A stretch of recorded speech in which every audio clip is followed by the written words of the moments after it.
Alrighty. Here we go. Hello, YouTubers.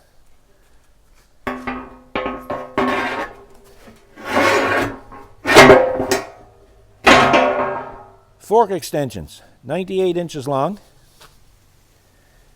Why do we have fork extensions? Because when we have our steel by the sheet delivered, it's put in a big 5-ton truck with a top on it, and they load it lengthwise, not widthwise. So when we pick it up, the forks are only normally this long, and the sheets droop. You shouldn't let your sheet droop. Nope. Sounds dirty, don't it? Yep. So anyway, the reason why I don't like it to droop is because when you put it on the CNC table, you can see a slight bend in it. Don't really have any effect on the table or its cutting, but it's just I like to have straight material. So that's what this is for. So I showed this on Facebook a couple of days ago. Somebody said, hey, we got that. We got ones just like that. And another fellow said, we got one like that. So one guy said, well, the problem that I have with them, he said they're only held on by the back. And he said, I travel down a dirt road and it's quite bumpy. And what happens is they bounce. Yeah.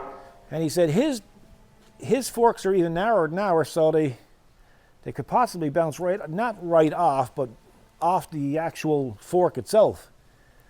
So he said, I don't know what I was going to do. He said, probably drill a hole down through and keep them down.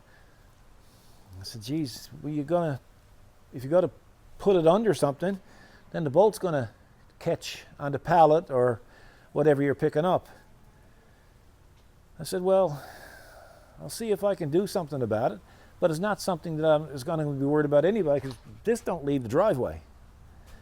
But I said, you know, after a while, maybe I will do something with it just to see if I can solve the problem. So I never gave it any more thought than that. And Kathy and I were out yesterday evening for a drive, and I said, gee, I come up with a solution. So anyway, we said, I'm going to do that tomorrow. And of course, the next day, it's 57 or 58 degrees Fahrenheit. Beautiful. Sunny. Beautiful day. You know, and it's just absolutely gorgeous. It's supposed to go up to 65 or something. I mean, this is the best time of year. So anyway, I said, I'm going to come out now Sunday morning. What's the date? October 20. Just imagine. I know, months going fast. Yeah. So I'm going to go ahead now and I'm going to make up the kit to solve this problem of these jumping off the forks. And we'll be right back. Well, there you be. Is my mic working? Yeah, my mic's working. So here's the problem, right? So I came up with a simple solution. It's so simple, I think it's genius. Me too. And here's the solution. It don't have to be as elaborate as this. Oh yeah, you machined those, right? Yeah. I machined 2 of those. Yep. That's a bit of 3/8 solid round stock with a washer on it. Okay. I used these pins because that's what I had. And I drilled 2 holes. I came down here. Put that in there. That there. Same thing over here. I always put my pins on the inside.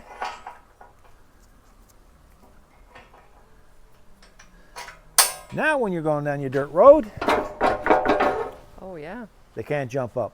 Perfect. So it's a pretty simple solution to an annoying problem. And you don't have to be using the same material I use. Hey, a hardwood dowel, a 1-inch hardwood dowel would work just as good there.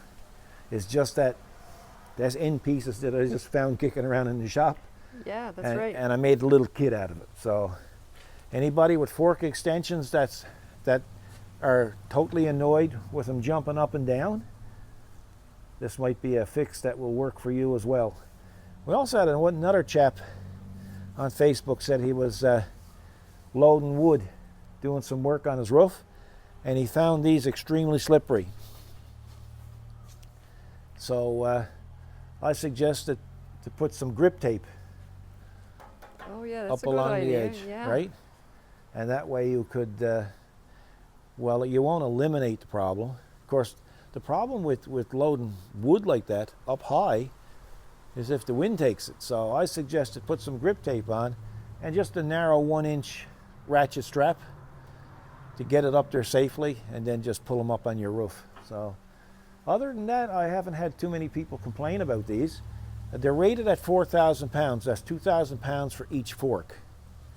So, I mean, this will take the 4,000 pounds. I don't know about this, but I know the tractor's not going to lift 4,000 pounds. But regardless, now when the truck comes in with our steel, we can slide this under the 8-foot steel, and we have no steel droop, no sheet droop. No sheet droop. So that sounds dirty. It does. No matter how you listen to it. Wow, exactly. Yeah. I mean, really, what are your forks? Original forks say 4 feet. So then the sheet is 8 feet in length, so you got 4 feet hanging out over. They're that many feet. Well, that's right. That's a lot of saggy That's about sheet. 3 feet. Yeah. Well, it is. You can see they were like that, right? What is wrong with you? Don't be making me laugh. It's just a tongue twister. Well, you know, it's, you know, I don't know if you got to put Viagra in your fuel now. I don't know. You know, whatever it takes. Maybe in this case, be the hydraulic tank. I don't know. Hey, it is what it is.